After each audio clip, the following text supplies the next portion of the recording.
Most people believe the car payment is a small decision, just another bill, neatly tucked into the monthly budget. But in reality, that single choice can quietly delay financial freedom by a decade or more, without ever feeling like a mistake. It doesn't explode. It slowly leaks time, options, and future wealth. What makes this trap dangerous is how invisible it is. No one warns you, no alarm goes off, and nothing feels broken. You drive off happy, confident, even proud, while the math immediately starts working against you. And because nearly everyone around you is doing the same thing, it feels safe, responsible, and normal. This isn't a story about deprivation or hating cars. It's about exposing one of the most socially accepted financial behaviors that keeps capable, hardworking people stuck. Once this pattern becomes clear, it's almost impossible to unsee. And that's where real control begins. The car as a symbol, not an asset. Most people don't buy cars primarily for transportation. They buy them as symbols. In many social circles, the car becomes a shortcut for communicating success, competence, or arrival. The decision is often less about long-term value and more about how it looks in a driveway or a parking lot. What's rarely acknowledged is that symbols feel powerful emotionally but remain financially silent. From a wealth-building perspective, a car doesn't behave like an asset at all. It doesn't generate income, it doesn't appreciate, and it doesn't quietly work in the background while someone sleeps. Instead, it consumes cash through fuel, insurance, maintenance, and financing. The uncomfortable truth is that looking successful and being successful often require opposite financial behaviors. This is where many people get stuck without realizing it. They mistake external validation for internal progress and confuse lifestyle upgrades with financial growth. Status feels rewarding in the moment, but it never shows up when interest is calculated or bills are due. And that tension between appearance and reality quietly sets the stage for the next trap most buyers fall into: the monthly payment illusion. Most buyers are trained to focus on one number: the monthly payment. Dealerships know this, lenders exploit it, and consumers rarely question it. By stretching loan terms longer and longer, almost any car can be made to look affordable on a monthly basis. The problem is that affordability and financial intelligence are not the same thing. When attention stays on the payment, the real costs fade into the background. Interest quietly compounds, fees stack up, insurance premiums rise with newer vehicles, and maintenance costs increase as technology becomes more complex. What looked manageable at first slowly turns into a financial drain that lingers for years. The buyer feels in control, but the math tells a different story. This illusion is powerful because it removes urgency and responsibility from the decision. The future cost feels abstract, while the present pleasure feels real. Over time, this gap between perception and reality grows wider, especially once the car starts losing value faster than the balance is paid down. And that's when the next hidden cost begins to do its damage. Silent depreciation, the invisible tax. The moment a new car leaves the dealership, its value begins to shrink. Not gradually, but immediately and relentlessly, even if it sits untouched in a garage. This loss doesn't arrive as a bill in the mail, which is why most people never fully feel it. Yet, depreciation is one of the most expensive costs of car ownership. Unlike maintenance or insurance, depreciation works quietly in the background. A person can make every payment on time and still end up poorer each month simply because the asset is worth less than before. In many cases, the owner is working hours of their life to support something that is mathematically dissolving. It's a strange trade-off that rarely gets discussed openly. What makes this even more dangerous is how invisible it feels during daily life. The car still looks good, drives well, and delivers the same experience as yesterday. But financially, it's shrinking, regardless of effort or care. That silent erosion becomes especially painful once financing enters the picture, and the math starts working in the wrong direction. Compound interest working against you. Compound interest is often celebrated as the engine of wealth, but few talk about its darker twin. When applied to debt, compounding doesn't build the future, it quietly consumes it. Car financing turns one of the most powerful financial forces into a persistent headwind. Instead of money multiplying, future income gets pre-committed. Each payment is partly interest, especially in the early years of a long loan. That means a portion of someone's work today is paying for yesterday's decision. While investors allow time and compounding to grow their capital, borrowers allow the same force to extract value from them. The direction of compounding matters more than most people realize. This is why car loans feel manageable at first, but heavy over time. The obligation lingers long after the excitement fades, and flexibility disappears. Money that could adapt to opportunities becomes locked into repayment schedules. And once compounding is fully understood, the next realization often follows naturally. Many people never truly escape these loans at all. The endless trade-in cycle. Long loan terms quietly change behavior. When payments stretch 5, 6, or even 7 years, people get used to the idea of always owing something. By the time boredom sets in or a new model appears, the balance is rarely gone. Trading in feels like progress, but it often just rolls old debt into a new obligation. Dealerships reinforce this cycle by framing upgrades as smart moves. They highlight newer features, better safety, or a slightly lower payment after refinancing. What's rarely emphasized is that ownership keeps getting postponed. The buyer moves from car to car without ever experiencing the financial relief of having no payment at all. Over time, this becomes normal.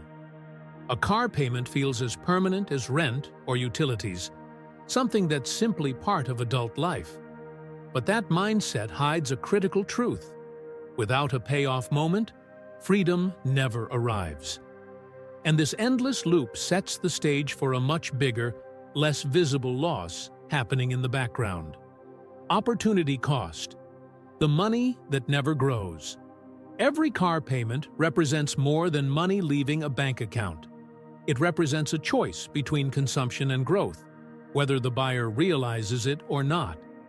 That same monthly amount, redirected consistently, could be building something over time. Instead, it disappears into a depreciating object.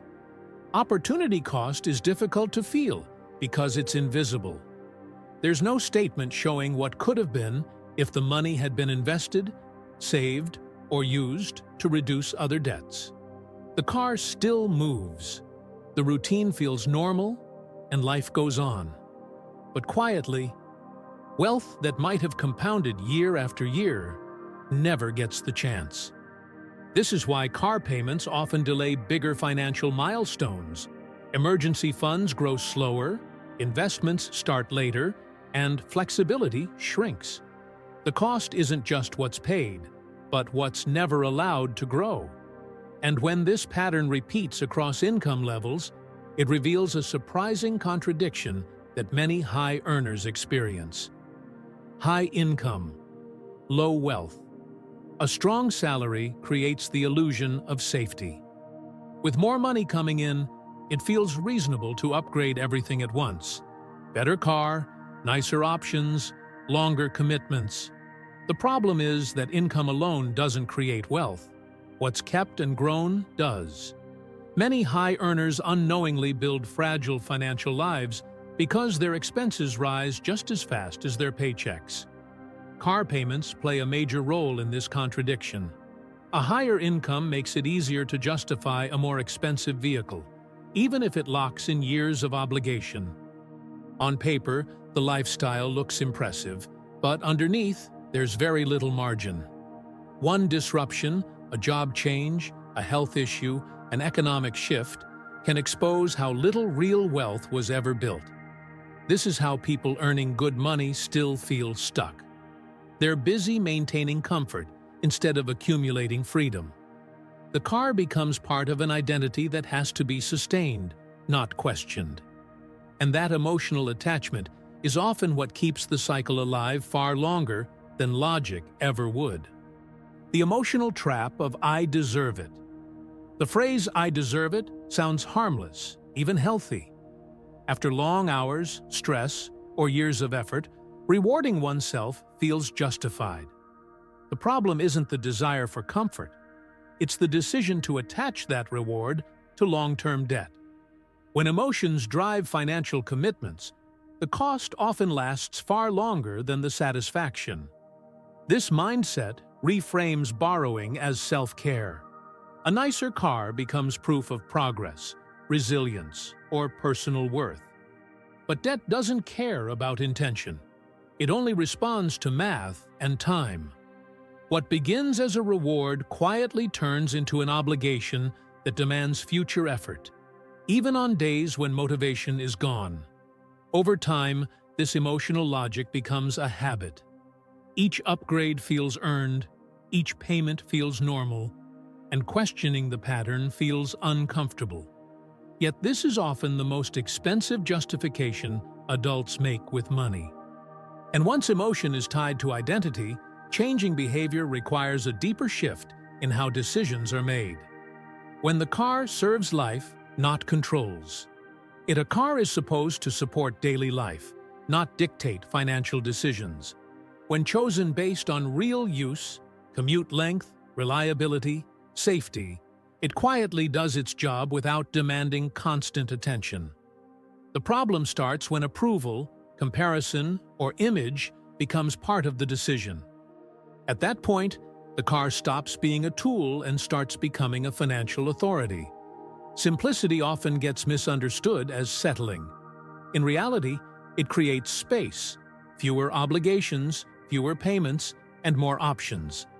A modest, reliable vehicle allows money to flow toward goals that actually expand freedom.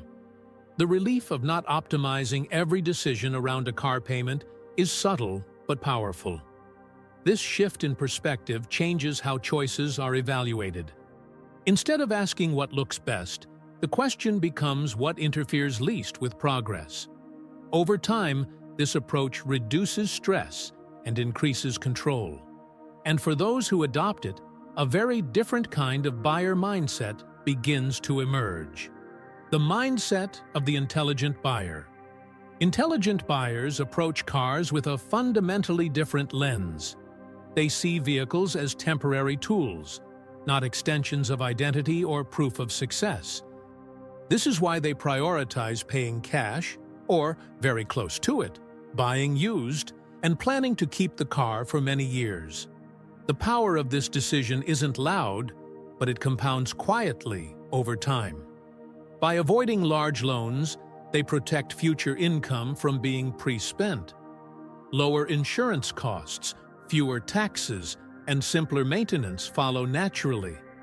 More importantly, they experience something most people never do: long stretches of life without a car payment at all.